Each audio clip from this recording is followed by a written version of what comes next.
Yeah. that again. You don't have to do anything, actually. You can just watch. Can I start? Yeah, please start. Hello everyone. Today I'm introducing how to being concise and reducing repetition in our essay. And so in this presentation, I will separate into two parts. The first part is reducing repetition, and the other part is being concise. So this is the first part. Okay, first let me introduce the definition of repetition. What's a repetition? Which means an instance to using the same word, phrase, or clause more than once in a short passage. For example, John liked to swim. John liked to play basketball. So it means in these two sentences, I use 2 times of John, and too much repetition in your essay will makes your reader bored, and it's difficult to catch the main point of your readers. So let's see the pros and cons of the repetition. And let's see the cons first. The repetition means needless or intentional repetition is a kind of clutter, like a mess in your passage, and which may distract or bore your reader. But as it comes, some writers would use repetition to show some reasons or some specific main points to make your reader more to catch the main point more efficiently. Like we can take some examples like a lot of pop songs or poems. The poets who make poems, they use deliberate repetition can be effective rhetorical strategy for achieving emphasis. Here's an example. It's a poem written by Henry Bergson. You can see he used to exist is to change is to mature. To mature is to go on creating on oneself endlessly. And in this short sentences, you can see the writer used 2 verbs and at the beginning of each sentences, and which creates a specific reason of the whole work. Any question? Yeah. Okay, so right now I'm trying to separate the ways to reducing repetition. I separate it into 3 aspects. The first one is words and phrases, and we can see it's like we can imagine your whole essay is a whole body, like a cube. But so these 3 different aspects is like a point, dinner, a line, and the face of the plane. Yeah. So first I am introducing how to reduce in repetition with words and phrases. Words and phrases, it's easy. Like let's see the example first. Margie tried to commit suicide, but Margie didn't Succeed. Succeed. So we can see that in these simple sentences, the writer used 2 times of Margie.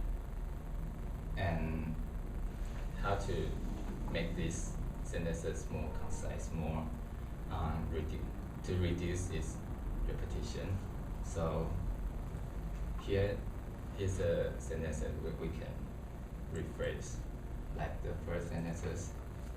Margie tried to commit suicide, but Margie failed to do so. In the first sentences, we can rephrase the concept in your own words.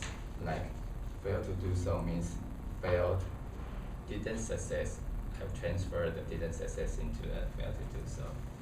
And also I can use a proper pronoun to replace the original words. Like, Margie tried to commit suicide, but she didn't success. Yeah, so I use a pronoun to replace the Margie again. And the third way, we can use a dictionary, which means we use a synonym words to replace the verb or noun in the original sentences. So Margie tried to commit suicide. We can use Margie attempt suicide, but she didn't make it. Yeah, it's also the same meaning, but we use the different words to express what we are going to say. Yeah. Okay. In the second part, the sentences structure.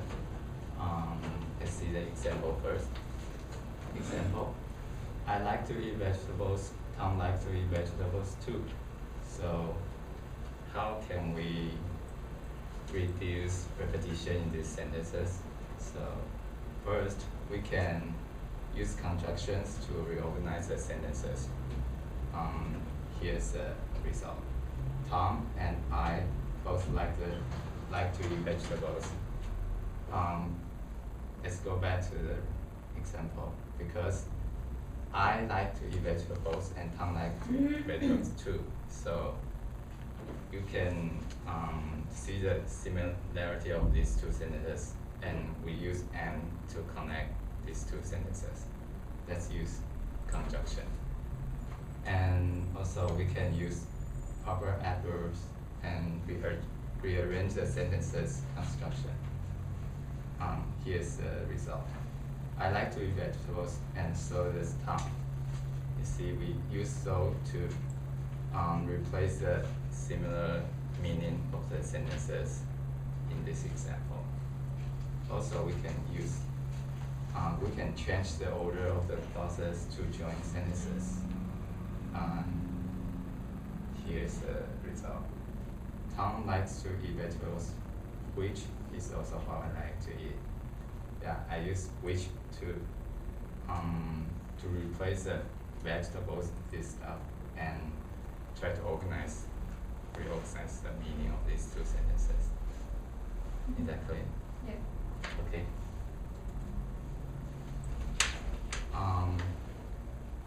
The third part of the reducing repetition is ideas or arguments.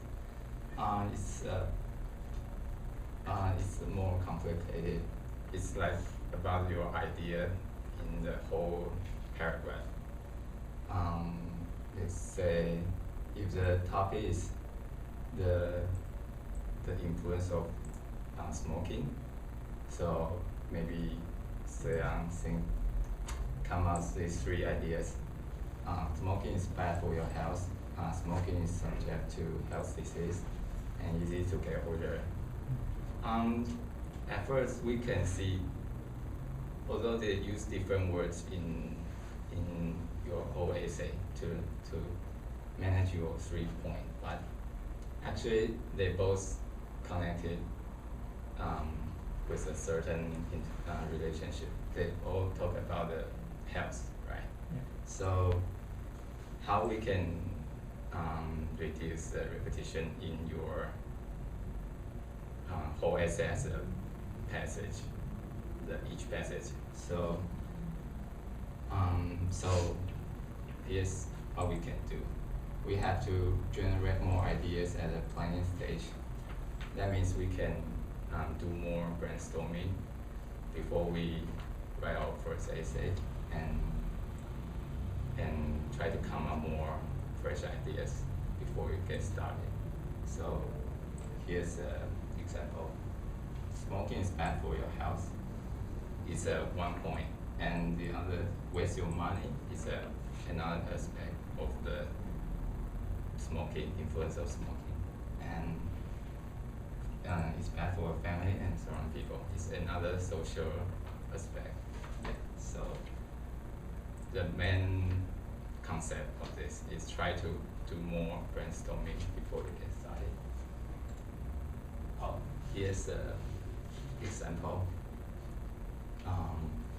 So we can see before, besides health, take smoking as an example, we can come up more ideas about economy, ethics, and the environment, and then try to bring out more ideas in each part of your original concept. Yeah, it's take as a reference. So far, is any questions? No? Okay. Here's the second part, being concise. Being concise, let's see the definition. A sentence should contain no unnecessary words. A paragraph, no unnecessary sentences. For the same reason that the drawing should have no unnecessary lines, and the machine no unnecessary parts.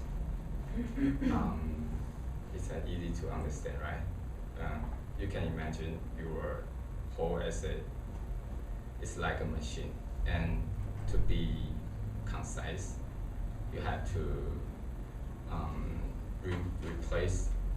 You have to be picky of your all the words or the sentences in your whole essay, and that means you have no unnecessary words, sentences, and you have to make sure all the words, all the sentences you write is meaningful to express your ideas. So likewise, I use 3 aspects to show this idea. At first is words and phrases. First one, as a word, in terms of words and phrases, we have to replace vague words. Vague words means ambiguous word that doesn't Vague. Vague words that doesn't have a meaningful or the not important message in your words. Like a very, she is very, very happy. Like very is, it's a adverb, but if you use extremely happy or extremely happy, is much clearer and for your reader to understand. So let's see the example. Sushi believed but could not confirm that Billy had feelings of affection for her. So we can see she used the sentences used believe but could not confirm. But we can condense all this information with just one word, assume. Yeah, and that Billy adore her. That makes your sentences more concise and much clearer and powerful. And second, we can reduce phrases. Likewise, to reduce phrases into a single word. Take an example. The clown at the end of the line tries to sweep up the spotlight. You can see at the end of the line, actually, it's the same meaning as used in the last. Yeah, the concept is both the same. And don't over the last one. Don't overwork modifiers, which it's very, really, totally. Actually, we can use more powerful, more clear words to replace those bad words. Yeah.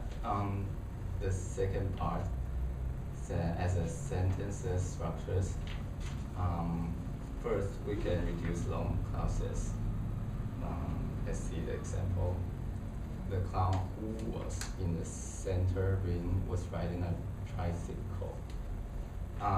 We can see if we remove these two words, the clown in the center, it doesn't change the meaning of these sentences. So obviously these two words is not necessary, so we can remove it. And this one is important. Avoid empty openers, which means avoid there is, they are, and they were. Let's see the example. There is a price in every box of cereal, but if we remove these two words, a price is in it's the same meaning, and the main concept of this point is don't use there is or they are as the opening in your sentences, because they are just unnecessary words. They didn't mean anything. Yeah. And the third part, question every word in the sentences. Actually, is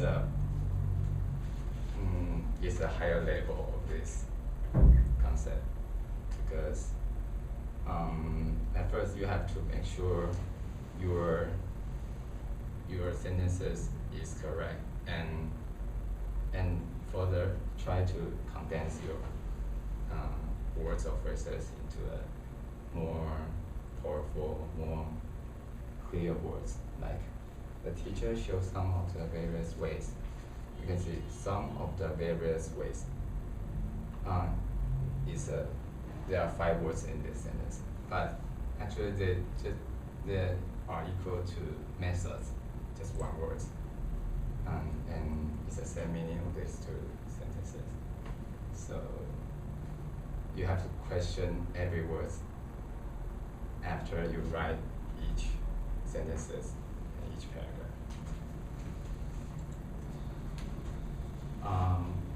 And the last, ideas or arguments.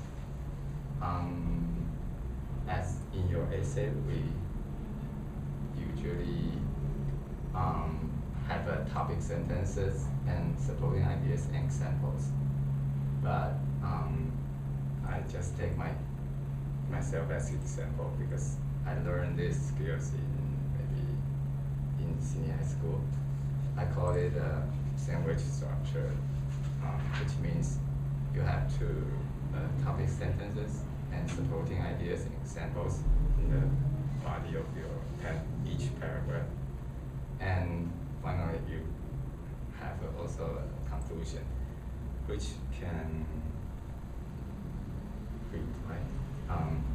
which makes, if you have a topic sentences in the first part of your paragraph and the conclusion, which can help your readers to recall what's the main point of this paragraph. And also, the conclusion should recall to the thesis statement of this whole essays. So try to examine each paragraph with this structure and try to offer more clear and supporting ideas in your center of your paragraph.